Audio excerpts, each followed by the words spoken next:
अस्सलाम वालेकुम और रिव्यू स्पीकर में खुशामदीद। मेरा नाम अमीर है और ये है Samsung Galaxy A21s की अनबॉक्सिंग और हमारा रिव्यू। ये फ़ोन कुछ दिनों पहले ही मेरे पास स्टूडियो में आया है और कुछ दिनों पहले मैंने इस फ़ोन की A11 के साथ एक इंप्रेशंस वीडियो भी की थी जिसमें हमने इस फ़ोन के फीचर्स और स्पेसिफिकेशंस पे बात की थी। तो अगर आप वो देखने में इंटरेस्टेड हैं तो लिंक डिस्क्रिप्शन में है। ये फ़ोन पाकिस्तान में 33,500 रुपये की रिटेल प्राइस में लॉन्च हो रहा है, लेकिन मुमकिन है कि ये आपको इससे सस्ता भी मिल जाए। और अगर आप सस्ता खरीदने में इंटरेस्टेड हो तो अगेन मैं लिंक डिस्क्रिप्शन में छोड़ दूंगा, आप उसको चेक जरूर कीजिएगा। पाकिस्तान में A21s एक ही वेरिएंट में लॉन्च हो रहा है 4GB RAM 64GB built in storage के साथ। इस फोन के हाईलाइट फीचर्स हैं इसका होल पंच कटआउट और बैक पे एक क्वाड कैमरा सेटअप जिसके अंदर एक 48 मेगापिक्सल का मेन सेंसर दिया गया है और एक 8 मेगापिक्सल का अल्ट्रा वाइड सेंसर भी दिया गया है। तो बहुत हुआ इंट्रो, अब चलते हैं वीडियो की तरफ, देखते रहिए। अगर आप हमारे चैनल पर नए हैं तो सब्सक्राइब कर लें और नोटिफिकेशंस को ऑन कर लें ताकि हर नई वीडियो की नोटिफिकेशन आपको मिल जाए। तो अब चल के Galaxy A21s को अनबॉक्स करते हैं। प्लास्टिक के साथ ही आपको इसका वारंटी कार्ड मिलता है।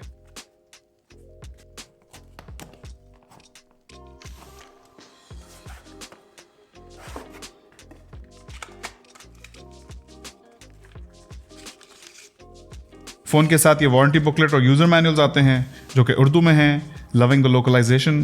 फ़ोन के साथ कोई प्रोटेक्टिव केस या प्री अप्लाइड स्क्रीन प्रोटेक्टर नहीं आता। और ये रहा Galaxy A21s का हैंडसेट।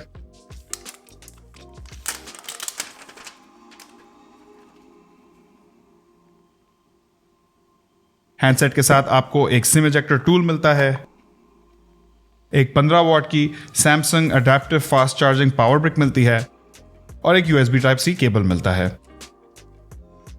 Galaxy A21s में ये 6.5 इंचेस का PLS TFT डिस्प्ले है और यहाँ रेजोल्यूशन HD+ यानी कि 720x1600 है, जबकि पिक्सल डेंसिटी 270 ppi है। ये PLS टेक्नोलॉजी सैमसंग की अपनी टेक्नोलॉजी है और सैमसंग का कहना यह है कि ये टेक्नोलॉजी IPS से थोड़ी सुपीरियर है क्योंकि इससे आपको 10% ज्यादा ब्राइटनेस और दूसरे कुछ बेनिफिट्स भी मिलते हैं। मैं देख रहा हूँ कि काफी लोग IPS और TFT का कंपैरिजन कर रहे हैं कि TFT एक इंफीरियर टेक्नोलॉजी होती है, लेकिन सैमसंग का दावा यह है कि PLS टेक्नोलॉजी IPS टेक्नोलॉजी से थोड़ी ज्यादा सुपीरियर होती है। उसकी ब्राइटनेस थोड़ी बेहतर होती है, उसके व्यूइंग एंगल्स थोड़े बेहतर होते हैं और व्यूइंग एंगल्स के हवाले से मुझे इस फोन को इस्तेमाल करते हुए कोई भी इश्यूज नहीं हुए। जो मेरा एक इशू इस फोन के साथ है वो ये है कि इसके अंदर एक फुल HD डिस्प्ले नहीं डाला गया है। हालांकि 30 से 35 हज़ार रुपए वाली प्राइस रेंज में अब फुल HD डिस्प्लेज भी आपको काफी सारे ब्रांड्स ऑफर करते हैं, लेकिन Galaxy A21s में आपको एक 720p डिस्प्ले मिलता है। तो ये एक क्रिटिसिज्म जरूर है, लेकिन फिर भी 720p डिस्प्ले इस्तेमाल करने में मुझे आज तक कोई इशू नहीं हुआ। इवन इतने बड़ी साइज के डिस्प्ले में भी आपको कोई पिक्सलेशन नहीं महसूस होगी। आप जब वीडियोस देखेंगे आपको कोई भी क्वालिटी लॉस नहीं महसूस होगा।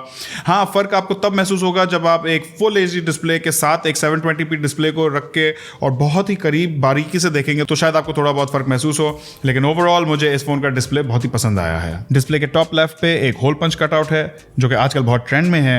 ओवरऑल अगर डिस्प्ले की क्वालिटी की बात करें तो मुझे ठीक लगी, लेकिन यहाँ 720p रेजोल्यूशन एक कॉम्प्रोमाइज है। अब आ जाए बिल्ड और डिजाइन पे तो फोन पूरा प्लास्टिक का बना हुआ है, आगे कोई भी गोरिल्ला ग्लास की प्रोटेक्शन नहीं है। तो मटेरियल्स की हद तक तो ये फोन बहुत ही बेसिक एंट्री लेवल क्वालिटी का है, लेकिन फ़ोन की डिज़ाइन लैंग्वेज मुझे बहुत ही पसंद आई। खासकर ये वाइट कलर मुझे बहुत एलिगेंट लगा। इसके अंदर भी वही प्रिज्म जैसे मल्टी कलर्ड शेड्स आते हैं जो कि हमने इसके बड़े भाइयों में देखे हैं और ओवरऑल इसका लुक भी उनके जैसा ही है। फ़ोन की हैंड फील मुझे पसंद आई और बड़ी बैटरी होने की वजह से इस फ़ोन में थोड़ा वजन भी है और हाथ में ये फ़ोन थोड़ा चंकी भी फील होता है। पावर बटन और वॉल्यूम रॉकर्स फ़ोन के राइट साइड पर रखे गए हैं। लेफ्ट साइड पर इसकी सिम ट्रे है।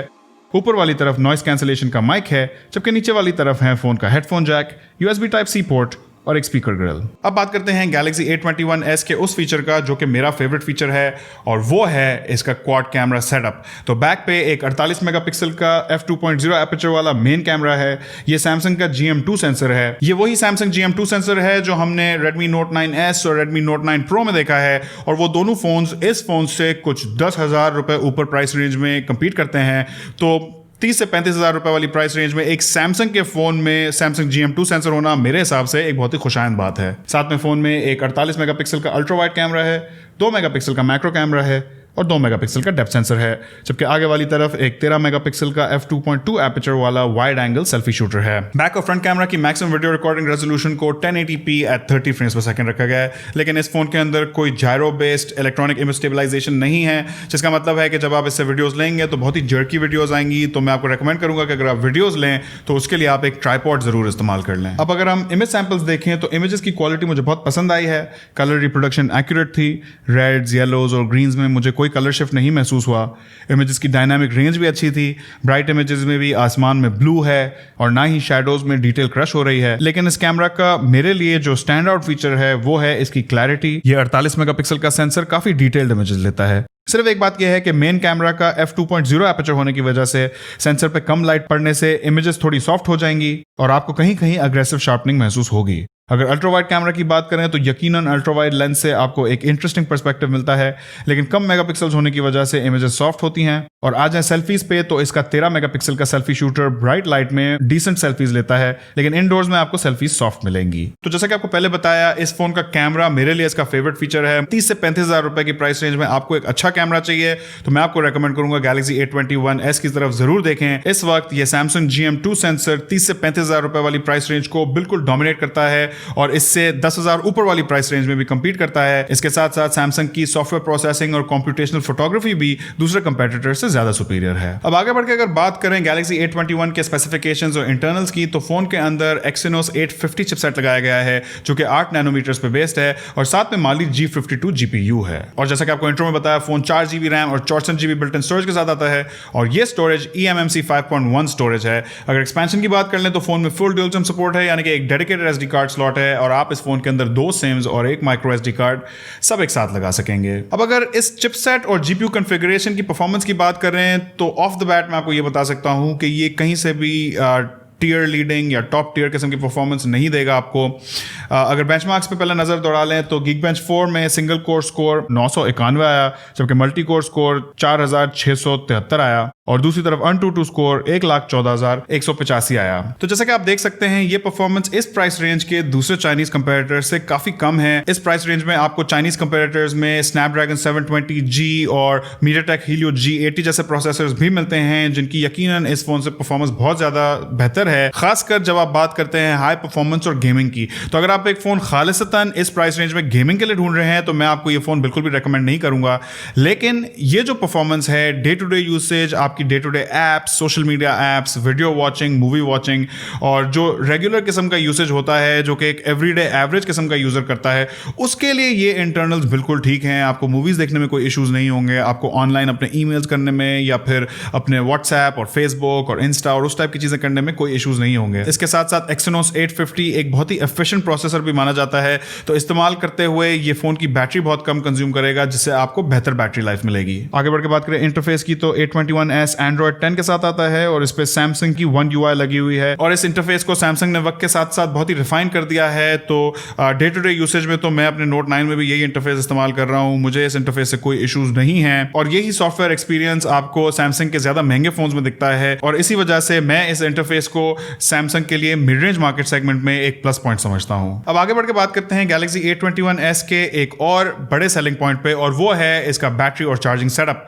तो फोन के अंदर एक 5000 mAh की बड़ी बैटरी लगाई गई है और साथ में फोन फास्ट चार्जिंग सपोर्ट के साथ आता है, लेकिन ये Samsung की 15 वॉट की अडेप्टिव फास्ट चार्जिंग है। इस प्राइस रेंज में ज्यादातर कंपेटिटर्स इस वक्त 18 वॉट की फास्ट चार्जिंग सपोर्ट करते हैं, लेकिन फिर भी 15 और 18 वॉट के बीच में मुझे इतना ज्यादा फर्क नहीं महसूस होता और इस 15 वॉट की फास्ट चार्जिंग से फोन एम्प्टी से फुल चार्ज में तकरीबन 2 या सवा 2 घंटे लगाएगा। लेकिन एक बार ये फोन पूरा चार्ज हो गया तो 5000 mAh के साथ Exynos 850 और 720p डिस्प्ले होने की वजह से आपको बैटरी लाइफ बहुत ही जबरदस्त मिलने वाली है। ये फोन 1 से 1.5 दिन तो बहुत आराम से निकाल लेगा और अगर आपका यूसेज लाइट हो तो 1.5 से 2 दिन भी निकल सकते हैं। तो अगर आपका यूसेज उस टाइप का है जहां आपको लंबी बैटरी लाइफ चाहिए होती है, शायद आप ट्रैवल ज्यादा करते हैं या फिर आपके डे टू डे यूसेज में फोन चार्ज करने का बहुत ज्यादा मौका आपको नहीं मिलता, तो वहां ये बड़ी बैटरी बहुत ही काम आएगी। इसके साथ साथ अगर आप बहुत ज्यादा मीडिया कंज्यूम करते हैं, अपने फोन पे वीडियोस देखते हैं, मूवीज देखते हैं, तो उन चीजों के लिए भी ये फोन एक अच्छा ऑप्शन हो सकता है। तो अब आखिर में मैं बात करना चाहूंगा अपने कंक्लूजन्स की। तो मुझे Galaxy A21s ओवरऑल काफी पसंद आया, खासकर इसका इसका कैमरा, मुझे इसका कैमरा बहुत ही अच्छा लगा है इस प्राइस रेंज में। अगर आप 30 से 35,000 रुपए वाली प्राइस रेंज में एक ऐसा फोन ढूंढ रहे हैं जिसका कैमरा अच्छा हो, तो मैं आपको रेकमेंड करूंगा Galaxy A21s को जरूर ट्राई करें। साथ ही साथ बड़ी बैटरी होने की वजह से ये एक बहुत ही अच्छा मीडिया कंटेंट कंजम्पशन डिवाइस भी हो सकता है। और अगर आपका यूज, जैसा कि आपको पहले बताया, एवरेज किस्म का है, तो ये फोन आपको बहुत अच्छा चलेगा। आपके Galaxy A21s के बारे में क्या ख्यालात हैं? इसके कौन से फीचर्स आपको अच्छे लगे, कौन से नहीं अच्छे लगे, और क्या आप ये फोन खरीदना पसंद करेंगे या नहीं, मुझे कमेंट सेक्शन में जरूर बताएगा। इस वीडियो में इतना ही। इंशाल्लाह आपसे मुलाकात होगी अगली वीडियो में। अल्लाह हाफिज।